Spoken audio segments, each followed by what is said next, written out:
Halo Sinekrip, balik lagi sama gue Rashid Hari yang kali ini mau membahas film yang dibikin sama salah satu ex-hostnya Sinekrip ya, bisa dibilang kayak gitu. Kalau yang ngikutin Sinekrip dari lama, dari zaman dulu banget pasti masih inget, atau minimal kemarin sekitar 2 mingguan yang lalu ya. 2 mingguan yang lalu tuh kalian misal nonton live stream kita pasti ngerti ini film apa yang dimaksud dan dibikin sama siapa. Yaitu ada Selepas Tahlil yang tayang di bioskop minggu ini dan dibikin sama Adriano Rudiman alias Dio. Ya kali ini gue yang dapat giliran ngomongin horor. Soalnya kalau misalkan ini yang review Arya gitu kan, ada kemungkinan kami nggak yang langsung yakin pasti, tapi ada kemungkinan misalkan gue nggak tahu ya Arya bakal suka atau nggak sama film ini ya. Cuman ada kemungkinan misalkan dia bilang film ini oke, penontonnya tuh ngomong wah ini bias nih karena temennya sendiri. Biasa kan, itu sering terjadi. Bahkan di review-review yang jujur sekalipun dibilang nggak jujur karena mungkin berbeda pendapat atau apalah. Makanya buat menghindari resiko-resiko yang tidak perlu itu, gue yang review kali ini. Turun gunung gue.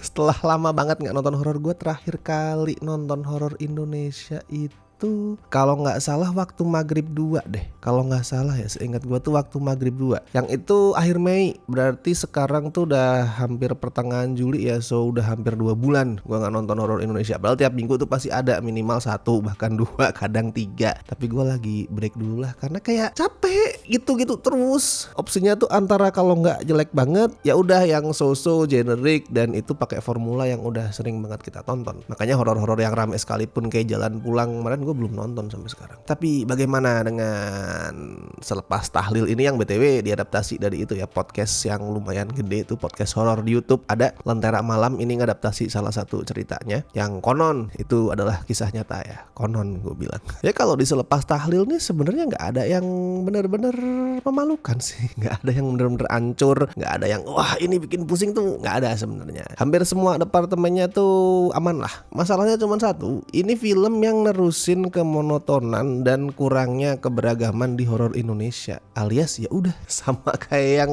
sering gue tonton, masih gitu lagi dari segi ceritanya masih serupa, dari segi terornya, triknya, cara menakut-nakutinya itu ya masih familiar, walaupun nggak ada yang bisa dibilang jelek di sini. Ya rasa familiar itu ada di hampir semua sisi. Dari alurnya masih ngomongin soal kematian yang tidak bisa berjalan mulus ya, orang yang susah mati simpelnya gitu, karena pas masih hidup dia tuh sempat menjalin perjanjian dengan setan buat dapetin ilmu, buat dapetin kekayaan dan segala macam. Ceritanya masih soal duka yang dirasain sama keluarga orang yang susah meninggal itu, masih berpusat di acara tahlilan kayak yang udah kelihatan di judulnya ya. Dan overall vibe-nya masih Jawa sentris banget, masih Islam sentris banget. Masih sesuatu yang udah sering kita temuin lah di film horor Indonesia belakangan ini. Karakter utamanya itu Saras yang diperanin Agni Nihak sama Yudis yang diperanin Bastian Steel. Mereka ini cuman pengen ngubur ayah mereka, Hadi yang diperanin Epy Kusnandar ya. Cuman masalahnya tuh selalu aja ada halangan yang datang lah pada saat mereka berusaha ngubur si bapak. Kayak di sebuah kesempatan itu pas lagi tahlilan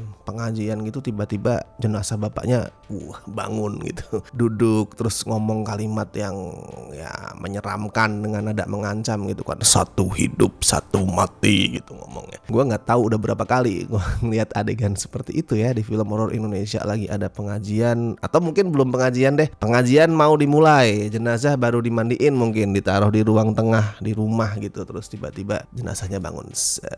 Terus begitu nengok kadang masih ada tapi kadang tidur lagi, kayak gitu kan modifikasinya. Tapi intinya jenazah yang sudah bukan disemayamkan, itu ditidurkan, mau ditahlilin, mau diyasinin itu kemudian bangun, itu udah banyak muncul di horor kita. Dan di sini treatmentnya juga masih sama, nggak ada modifikasi teknisnya, timingnya atau pengadegannya digimanain, nggak ada, masih familiar. Terus ada konflik lain itu muncul dari wasiatnya si Hadi yang minta buat dimakamin di desa, di kampung halaman dia. Tapi pas si Setio, adiknya Hadi, omnya anak-anak ya, Pak Le, itu datang buat jemput jenazah kakaknya, si Sarah itu nggak mau, menolak. Soalnya dia nggak pengen pisah sama jenazah bapaknya. Dia pengen si bapak itu ya dikubur di kota bersebelahan sama makam ibunya. Soalnya ibunya kan juga udah meninggal pada saat ngelahirin Yudis dulu. Ya di sini naskahnya yang dibikin sama Hussein M. Atmojo itu sebenarnya punya, ya bisa dibilang niat baik gitu.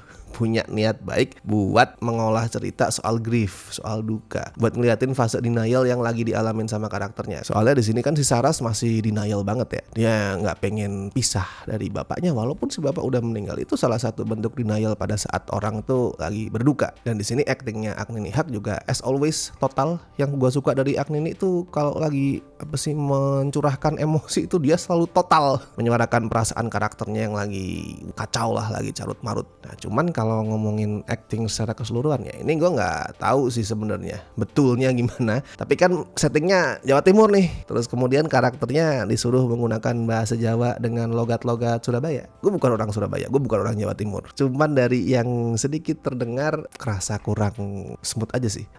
Ya gue bukan orang native sana, tapi gue juga punya kenalan, gue punya keluarga dari sana, dari Jawa Timur. Dan sejauh yang gue denger sih ini kayak kayak masih di taraf aman, campur-campur dengan bahasa Indonesia dengan logat yang tidak terlalu kental juga ya. Padahal di sini ceritanya tuh karakternya dari kecil sampai sekarang dewasa tuh di Jawa Timur, dan di kecilnya tuh di desanya, terus kemudian pindah ke kota. Itu kan mestinya logatnya masih kental banget, tapi ini enggak, logatnya tipis, sangat-sangat tipis, dan masih lebih banyak pakai bahasa Indonesia sebenarnya. Cuman nggak tahu, gue bukan orang sana. Kalau misalkan ada yang udah nonton dan mungkin native speaker Jawa Timuran ya bisa komen di bawah. Kira-kira menurut lo gimana nih cara karakternya ngomong dengan logat sana? Apakah bagus? Apakah kurang? Silakan. Ya balik ke naskahnya tadi ya. Naskahnya tuh sebenarnya punya niat baik buat ya bercerita simpelnya ya. Tapi masalahnya ceritanya tuh nggak dalam. Durasinya padahal sebenarnya pendek ya, cuman 96 menit. Cuman gue ngerasanya tetap untuk durasi sependek itu alurnya tergolong tipis. Gak ada misteri juga yang bikin penonton penasaran lah. Terus ada kesan repetitif banget. Soalnya kan mayoritas filmnya itu diisi sama tahlilan di rumahnya Saras sama Yudis. Terus nanti karena sebuah peristiwa yang gak akan gue spill, tahlilannya pindah ke rumahnya si Pak Le. Dan gak cuma sekali, ada 2 atau 3 kali gitu tahlilan di sana. Sebenarnya gak masalah karena emang yang mau disorotin sama film ini kan fenomena yang terjadi ya kayak judulnya selepas tahlil. Tapi kan bisa kali setiap tahlilan itu dimodifikasi, entah peristiwanya dibedain atau mungkin artistiknya, shotnya, peristiwanya, apapun itu lah. Ada banyak cara untuk bikin peristiwa yang terjadi berulang-ulang tapi nggak kerasa monoton. Nah di sini itu nggak dilakuin, jadi tahlilan terus monoton kerasa aja. Gue sebenarnya bisa ngerasain kalau selepas tahlil ini dibikin dengan sungguh-sungguh, dalam arti dia nggak asal udahlah Indonesia lagi ada tren horor Islam Jawa nih gitu kan, terus kita bikin aja asal jadi. Nggak, gue bisa merasakan kalau ini dibikin dengan niat bener-bener, nggak asal jadi. Kelihatan dari teknisnya itu lumayan solid, terus directingnya juga bisa ngambil titik tengah ya. Titik tengah dalam arti itu pacingnya dibikin kerasa sabar, nggak yang buru-buru tapi juga nggak draggy. Karena kan ini bukan tipe horor yang cuman ngandelin jump scare, berisik, itu nggak. Jump scare-nya dikit banget sebenarnya ini, tapi nggak pernah kerasa bener-bener draggy karena directingnya, pacingnya itu enak. Cuman itu tadi masalahnya, ini bukan ngandelin jump scare, bukan ngandelin penampakan, ini pengen bercerita. Tapi di saat ceritanya itu tipis, ceritanya itu nggak kuat, fatal banget. Sama kayak misalkan sebaliknya tuh ada horor, cuman pengen ngandelin jump scare, tapi jump scare-nya jelek, kan ya udah apalagi yang bisa ditawarin sama film itu. Nah ini sama, pengen ngandelin cerita, tapi ceritanya nggak kuat, walaupun niat ke arah sana ada. Sama kalau ngomongin teror di sini, ya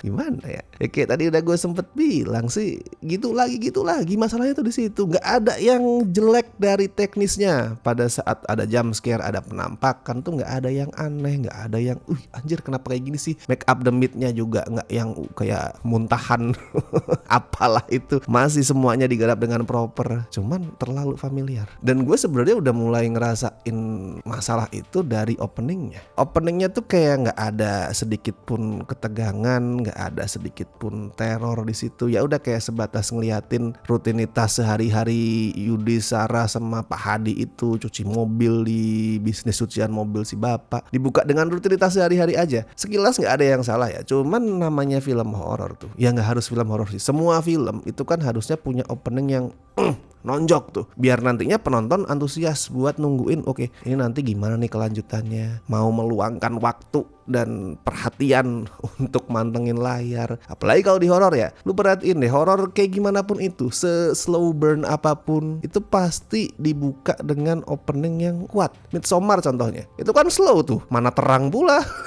tapi openingnya serem. Ada adegan orang mati yang disturbing. Nah di sini nggak ada, openingnya flat aja. Itu udah kesalahan fatal nomor 1 sebenarnya. Dan itu berlanjut terus sampai di endingnya, di klimaksnya. Klimaksnya juga sama, hanya sebatas ngeliatin ya udah ruqyah yang gitu lagi ya, dengan doa-doa yang ya kita udah sering dengar bersama. Pasti dimulai dengan Al-Fatihah, terus berlanjut dengan ayat kursi gitu lagi. Nggak ada intensitas, nggak ada kesan fresh. Sayang sih sebenarnya, soalnya itu tadi ada niat baik untuk bikin horor yang oke, yang bagus, yang solid. Cuman emang secara pondasi ini udah kurang kuat. Oke, kalau skor buat Selepas Tahlil gue kasih 5,5 lah dari 10. Tidak jelek banget, tidak yang bikin gue aduh pusing, tapi masih di jalur gitu lagi.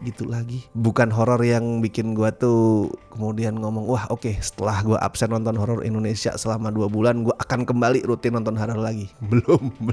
Kayaknya gue masih akan kembali absen ke depannya, kecuali ada special case, tiba-tiba ada horor yang reviewnya bagus atau apa gitu. Ya, tapi kalau menurut lo gimana? Yang udah nonton mungkin Selepas Tahlil, apakah lu sependapat sama gue, atau mungkin lu suka banget, atau mungkin lu sangat gak suka? Silakan bagiin review di kolom komentar. Isi juga reviewnya di scorefilm.com, masukin reviewnya, isi skornya di sana. Silakan ramaikan. And thank you so much buat teman-teman yang masih join membership Cinecrip sampai hari ini, terutama beliau-beliau ini dari Tier Besti La Familia. Thank you banget Tier La Familia. Yang belum request, gue ingetin silakan request. Masih ada sekitar 2 mingguan lebih lah ya untuk request. Jangan sia-siakan guys. Oke, gue Rashid Hari, sampai ketemu di review-review berikutnya.